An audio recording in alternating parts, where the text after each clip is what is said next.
So we're a chemist in a lab and we're doing an experiment that requires precisely 5 milliliters of water. However, our pipette has disappeared and we only have 2 spare beakers, one that can hold 4 milliliters of water here and one that can hold 7. And the beakers are quite old and they've been washed a lot of times, so neither of them have any markers on them, so we just know with certainty their capacity and whether or not they're full or empty. So we have access to a tap and a sink.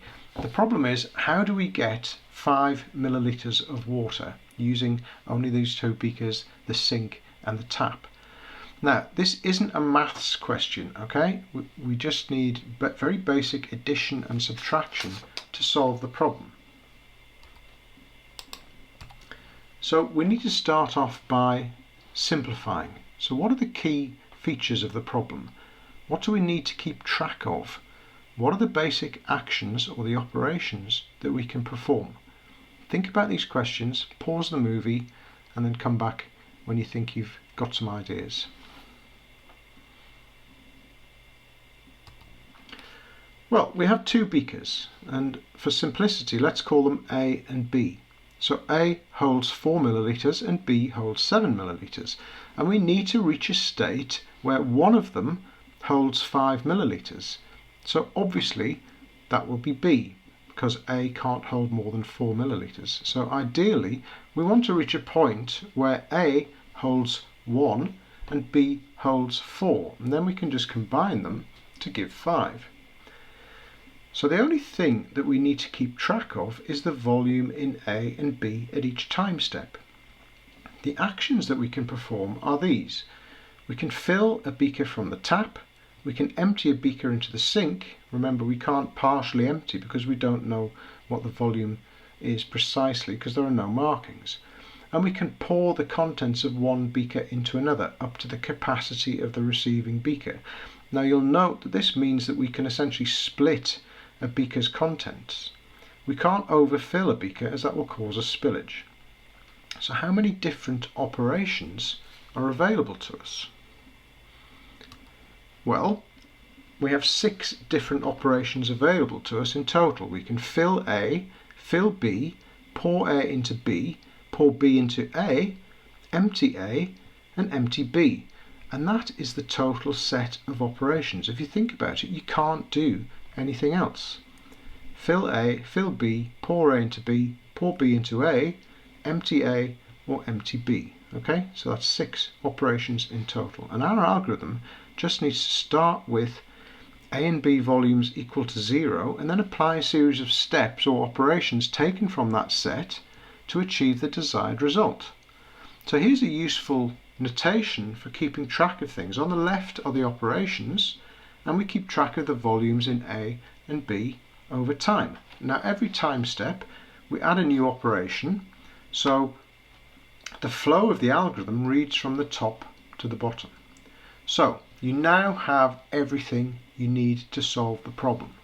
Pause the movie and have a go.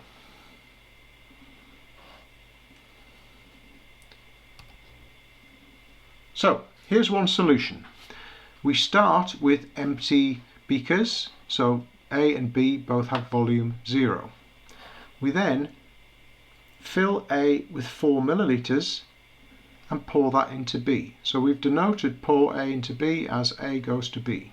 Okay, so we fill A and then with 4 and then pour that straight into B. We then fill A again, and then this time we can only pour 3 into B, leaving 1 in A, and this is important. Okay, so B already contains 4, but if A contains 4, then we can only pour into B up to its capacity. Now if we take the 3 here from A, that leaves us with 1 in A. So this is very important. Okay, so we then empty B, so clear out B, and move the 1 from A into B. So B now has 1 in it, which is exactly what we wanted, because then we can fill A with 4, okay, and then pour that 4 into B to give us the 5 that we required. Success! So this example has illustrated some important ideas. We kept track of the state of the beakers, their volumes, which changed over time. We performed operations on the beakers, and we had some termination condition. Does one of the beakers contain 5 millilitres? And there are a number of different solutions to this problem, some that require fewer steps than others. That is, they're more efficient. So we use variables to keep track of the state of things, in this case the volume in each beaker. So a variable is just a data item with a name and a type. The name gives it a label by which we can refer to it, and the type refers to the sort of information it holds, and thus the sorts of operations that we can perform on it. So we can add integers together, but we can't add, for example, alphabetic characters together in the sense of arithmetic addition. That doesn't make any sense. So here we use variables to represent whole numbers, so they are integers. And each variable has a range, a minimum value, in this case 0, and a maximum, or the capacity of the beaker to which it refers. So in general, a variable can be one of several different types, such as integer, boolean value, floating point number, and so on. And we choose data types to most closely match the type of operation that we want to perform and the type of information that we want to store, and so on. So we can change the state of variables by applying operations on them. So here we have 3 valid operations on a variable. We can fill it to its capacity or set it to its max value, empty it or set it to 0, or pour it from one to the other. And that involves moving units from one to the other until either the source is empty or the destination is full. Now in every algorithm we have to know when to stop. Computers are very good at looping over and over and over again, performing repetitive tasks without getting tired. However, we need to know when to terminate, otherwise we'll be stuck forever in an indefinite or infinite loop. So our algorithm here has an implied loop. We sort of keep doing things until we reach a state where one variable has the value 5. And later on we'll see how we can control this sort of looping explicitly. So your solution may have required more or fewer steps than mine. The number of steps required by an algorithm can be important, especially when we're dealing with large numbers, large data sets, for example. So the runtime of an algorithm is expressed in terms of the number of fundamental operations it requires. So one solution to this problem needs 14 steps, another you can do it in 9.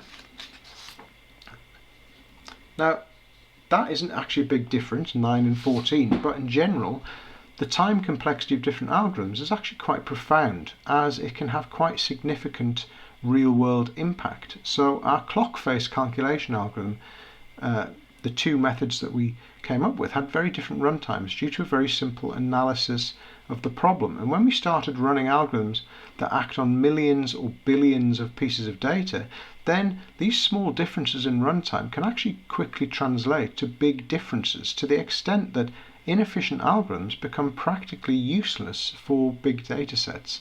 And that's something that you'll have to think about later in your course. And we also used a fundamental process known as decomposition, which is taking a problem and breaking it down into much smaller chunks. Now each chunk is a very well-defined step or operation, and this is a fundamental skill that you will develop as a programmer, taking a big problem and breaking it down into bite-sized morsels.